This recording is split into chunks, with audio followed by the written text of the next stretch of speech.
Surprisingly, there are as many as 29 shows which have.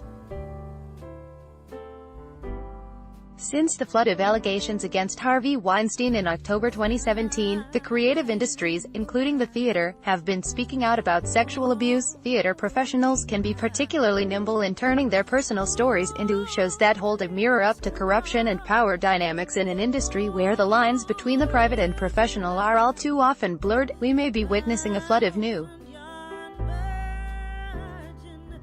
Caroline Bryant has been working with survivors of domestic abuse with her company Futures Theatre for the last 26 years.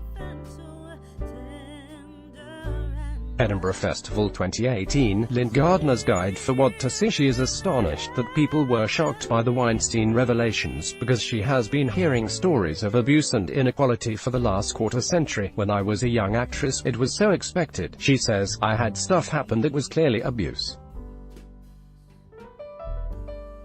I knew it was wrong, but they were compromises you had to make.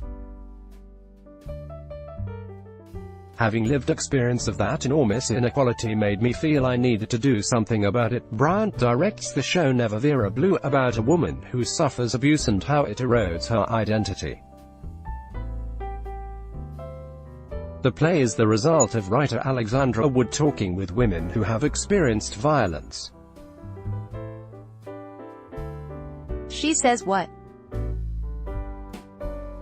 It rejects the widespread portrayal of female sufferers of rape as victims, but also takes on the stereotypes of Chinese female characters being hypersexualized. The more women speak up, the more women can recognize rape and sexual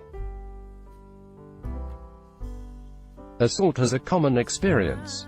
Cooper adds, Jessica L. Hagen, the playwright of Queens of Sheba, stresses the importance of intersectionality in her show about black women dealing with misogyny where race and gender influence bias.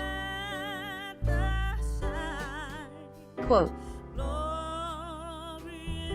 but black women are used to the feelings not being accommodated or taken seriously, so it's less likely they will come out as me too. It was interesting when Lupita Nyong'o spoke out.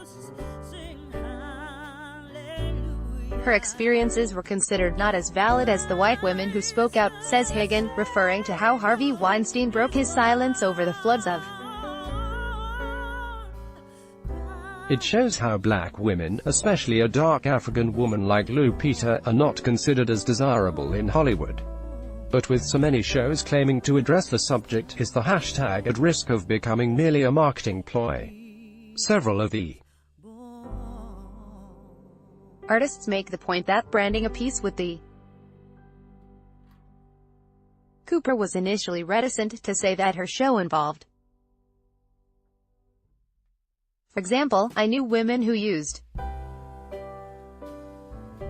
The irony is not lost on me, says Cooper, who has spent the last 2 years developing her one-woman work. However, it is my hope that once I have got bums on seats by using this key phrase, the show will then challenge its audience about what they are actually doing to create change.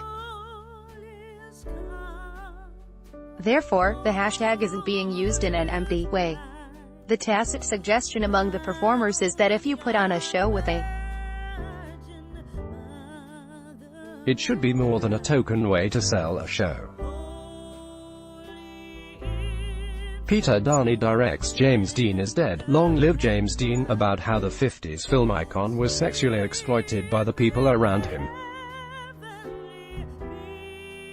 The piece isn't advertised as Me Too themed, although it contains a story that's relevant to what. There's a line in James Dean, your dick is like a passkey. It opens doors everywhere, that has eerie modern resonance in the light of the Kevin Spacey allegations. When we graduated in 2001, we were warned about Kevin Spacey, says Darney. It was common knowledge through the whole industry, and no one was really questioning whether it was okay. It was just how it was. James Dean examines how Dean was simultaneously a huge teen icon and a plaything tossed around by producers and directors. I saw relevance in his experience reflected in my own. It's a common narrative, says Donnie, who, like Bryant, experienced abuse of power as a young actor. I think about my first theater job. There was someone in the theater who gave me drugs and had sex with me, and I wasn't really able to give genuine consent. I didn't feel I could report that, and I didn't feel I could say no. But you rebrand it as, I'm in control, I'm living life to the full. You make it feel like your choice, but then you look back on it. I wasn't even out of the closet then, and he gave me drugs to make me have sex with him. I don't want to take away from. But could some offshoot be a conversation around you as a young gay actor, confused about your sexuality, confused about your job, terrified you aren't going to make it, and how it's easy for people to pick on that and exploit that, since in 2017, after the Weinstein story broke, Featherstone brought together 150 testimonies of sexual abuse and published an industry code of behavior to prevent sexual harassment and abuses of power in theater. It begins with, you must take responsibility for the power you have. Do not use it abusively over others more vulnerable than you. Vicky Featherstone's choice to be proactive about publishing guidelines is helpful, says Polly Creed, co-founder of Power Play Theatre, a collective which aims to be the guerrilla girls of Fringe theatre.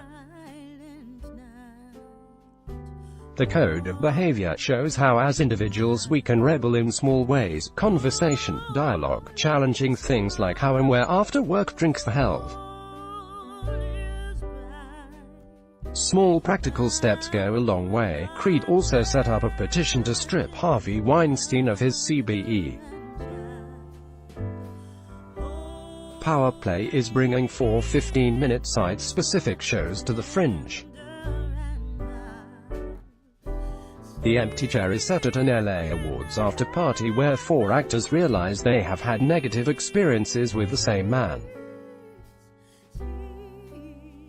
It transpires that these narratives aren't about Harvey Weinstein, but are all based on interviews Creed did with students in London.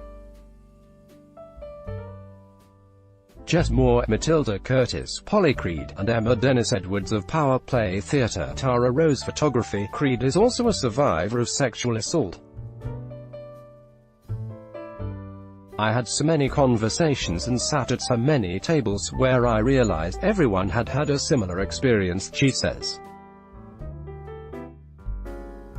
But no one really equips you for saying you've been raped, and also as an audience member no one prepares you or tells you how to react.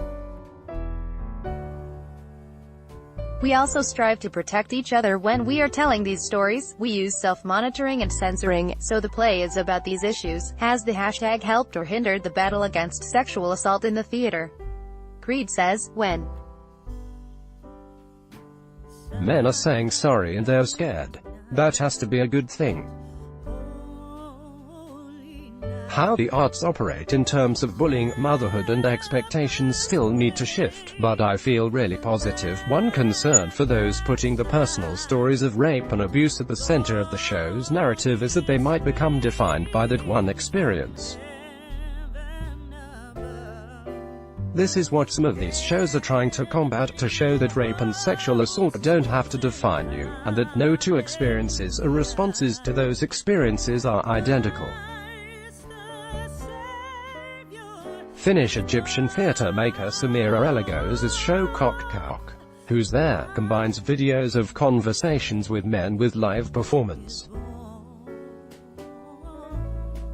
I think it's funny. I often hear this term, unconventional way of dealing with trauma, but there is no conventional way of dealing with rape, so I wanted to give an honest account. Eligoth used chatroulette and Tinder to meet and talk to men after she was raped, and these recorded exchanges form part of her show.